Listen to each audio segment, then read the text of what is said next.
One of the things that we've had a chance to, as fellow instructors and also just to train with you, we talked a lot about training of civilians, and I'm a civilian. I don't have your kind of background, but one of the things that I was fascinated by was your work with your company, Interactive Gunfighting, specifically around the use of airsoft, and I was fascinated by that because often we hear people poo-pooing anything that's not live fire, saying, well, if you're not shooting live rounds, there's not value there. So share with us maybe a little bit about the concept of using airsoft and what what you get out of it, both as an instructor, but also maybe more importantly, what your students are seeing and how that translates then when you go to live fire. So tell us a little bit about that evolution. Give me a little bit of latitude with this because I'm going to go back a few years. While I was working at 2nd Marine Division as a sniper instructor at Stone Bay, there's an organization the Marine Corps has called SOTG, Special Operations Training Group. Probably some of the finest instructors I've ever worked with in my life. While we were there, I got to do a lot of classes and a lot of training with them. One of the things that really impacted me from working with those gentlemen is how dedicated and how fired up they were to be in the fight, to learn about the fight. The square range gets you so far, but it's the fight that really carried the day. What is it about at the end of the day? It's a gunfight. It's about the fight. And I kind of kept that in my mind as I went through training and continued down the road. Years later, here I am doing my own thing. I started to think back and say, okay, I took karate for a number of years, but I knew a lot of guys that were boxers that would just whoop the shit out. Can I say shit? Sorry. Whoop the heck out of guys who spent sometimes 15, 20 years in the dojo doing forms and katas and stuff like that, and there's nothing wrong with that, but the mindset is different. A boxer climbs in the ring and fights every day. Then he leaves the ring and says, do I need to fix my jab? Do I need to work on my footwork? Do I need to work? He's working from the fight. So how do I add the fight to my training? Well, for me, in order to make it worthwhile, it had to be real. The airsoft allows me to do it real. My guys train twice a month and we bang. We take all those techniques that you think you're going to work on the square range and then we put them against each other. We gear up, red man gears, helmets, everything, and we shoot, we fight, we bang, we work blades, we work sticks. But the truth comes out. In order to continue to do that, one of the things as an instructor that I hated was that we didn't have a lot of time. Everything was really short. Now I have the time to take each piece of that and dissect it and say, okay, let's take this technique and let's take it apart. Let's see where it fails, let's push it to its extremes. The airsoft allows us to do that in a safe way. I really wanted to stay away from the gaming part of it, so I don't care what kind of guns my guys have, as long as they shoot and they work and it's similar to what they're carrying, I'm happy. The thing that I wanted to stay away from was all the gear and equipment and all that running around with patches and all that bullshit. That's not what did I say? I'm sorry. I'm sorry. No worries. Love it. So I want to stay away from that. I come from a really tough community, and it's dog eat dog. And if you make a mistake and look like a fool, they're gonna chew you up and spit you out because my name is out there. So these guys train hard. We use the airsoft. We do a ton of force on force. So what I thought from my experience was, let's flip this whole thing over. Let's start from the fight and then take the techniques that we need from the fight.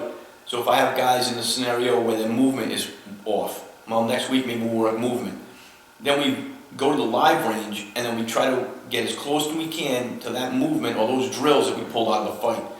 So that the fight is what's dictating what we do, not what I think is going to be the fight or what I perceive could happen. We actually get there and do it. So that's kind of where that comes from. So, a couple of interesting things that, I've certainly seen with your students and just having had a chance to both co-instruct with you and also just work with you and shoot on the range so we can ring with you. One of the things that really impresses me is this concept of almost a training dojo where your clients are coming to you on a regular basis, a couple times a month. And therefore, versus a one-day class that you and I might go teach, right? And we can coach people a little bit, and they go off, and maybe they'll retain 10%. But what's really interesting about watching, the guys that train with you, and then come to some of the other classes that we've taught, is that you're able then to go back after that live fire class or after that tactics class and pick something apart. And so conceptually, to me, that is a very, very interesting thing, and I think really sort of sets apart what you're doing from many other instructors out there. I'm really, really impressed with that. You know, one of the things that often comes up, and I just got to ask this question because I think it's such a non-issue, but people are fascinated by it, and that is the question of caliber. And, you know, what caliber should I shoot? What's the right caliber? Is this caliber versus that caliber? Fortunately, I've never been in a fight.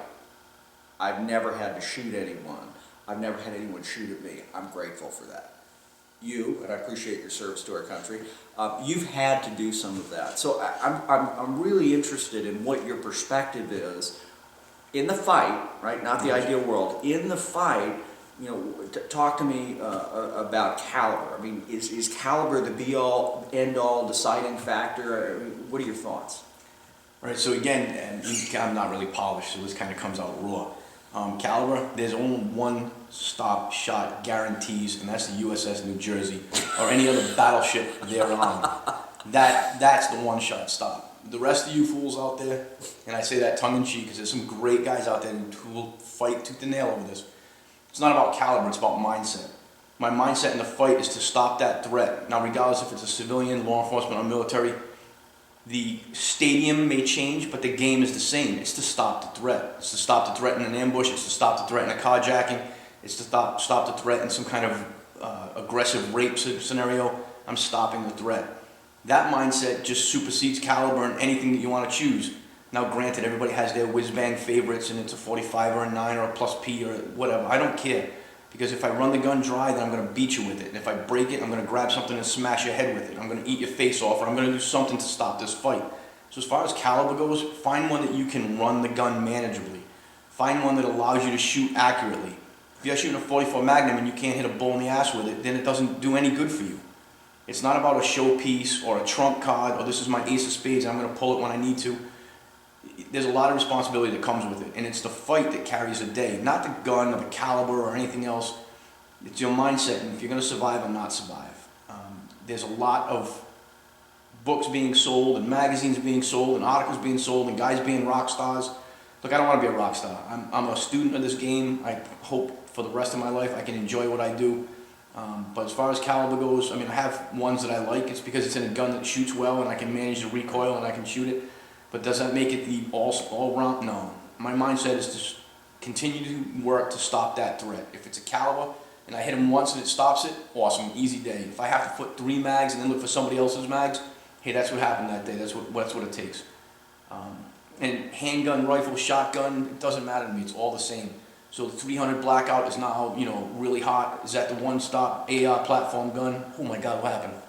That's our automatic motion sensor in the clubhouse here. That was a 300 Blackout, guys. Getting ready to give me a lighting. You know, same thing. Rifle, handgun, shotgun. That mindset should carry you.